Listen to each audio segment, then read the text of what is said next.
Fashion is one of those things where no matter what you do, there's always some rule out there telling you how you should be dressing. And honestly, it's a lot to keep up with. And I think that it's impossible to follow all of these rules and still feel like yourself. So today I'm sharing with you a handful of style rules that I wish I broke sooner that would have allowed me a little bit more style freedom earlier. If things like conscious style and intentional shopping are of interest to you, make sure you hit that subscribe button and give this video a thumbs up to see more content like this. And without further ado, let's get right into it. The first rule that I wish I broke sooner is to dress for my body. There's a lot of talk online about how to dress for your body type. We see it with things like the Kibbe body type, as well as content that's suggesting if you have this type of body, you should wear this or that, or whatever the case may be. And honestly, I think that this has worked well for a lot of people. So if this is something that you have found to be very helpful for you, I think that's fantastic.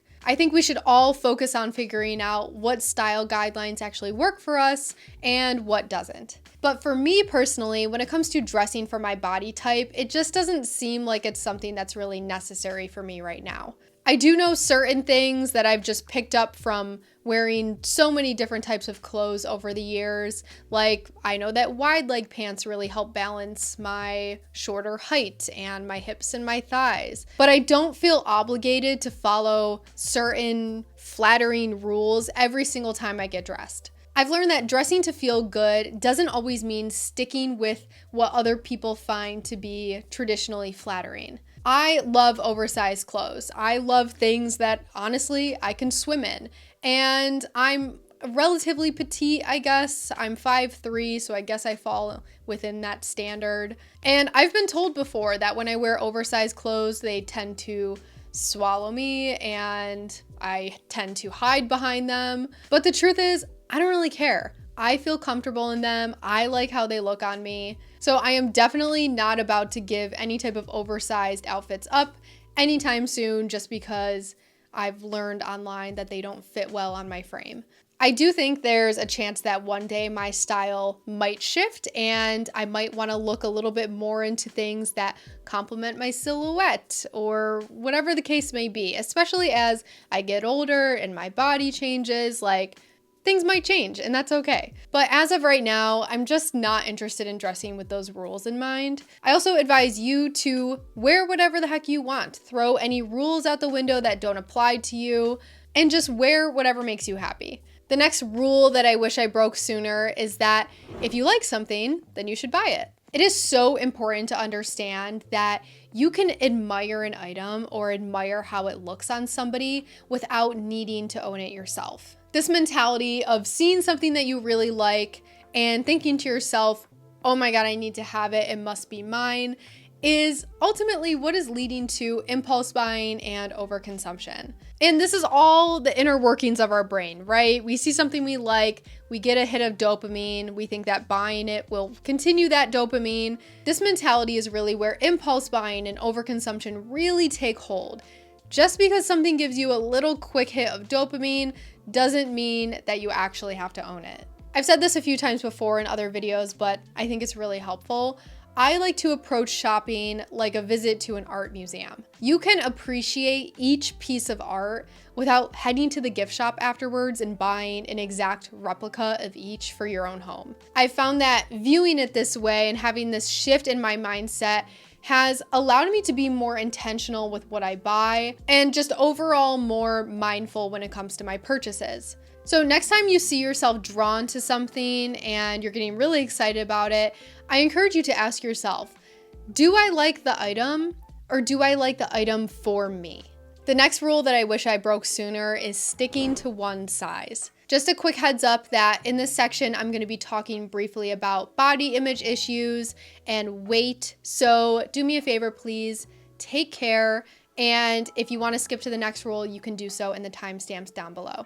Women's sizing is notoriously inconsistent, and it's something that really grinds my gears because you can be a 4 at one store, you can be an 8 at another, you can be a small at one, you can be a large at another. It's chaotic. All of this size hopping is so confusing, and honestly, for the longest time, it really did affect my self-esteem, especially when I was younger and in my early 20s. I remember a specific incident that is ingrained into my brain that I want to share with you guys.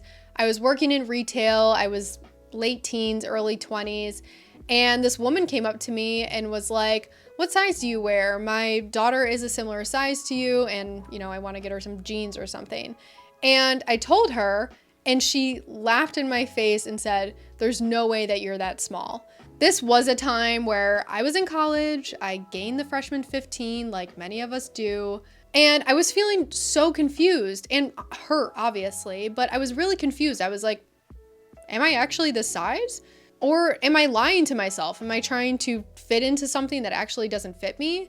And that whole interaction left me feeling so uncertain about my own body. So nowadays, of course, after a lot of internal work with myself, a lot of confidence adjustments, I don't let any number on any tag affect how comfortable I am in an item, my confidence, or how I view my body. So something that I do now, which has helped me so much in this process, is when I'm shopping at a retail store, I always try on multiple sizes. Even if I'm pretty sure about one size, I'll go up, I'll go down, just to make sure, because I don't have any room to be uncomfortable anymore in my life.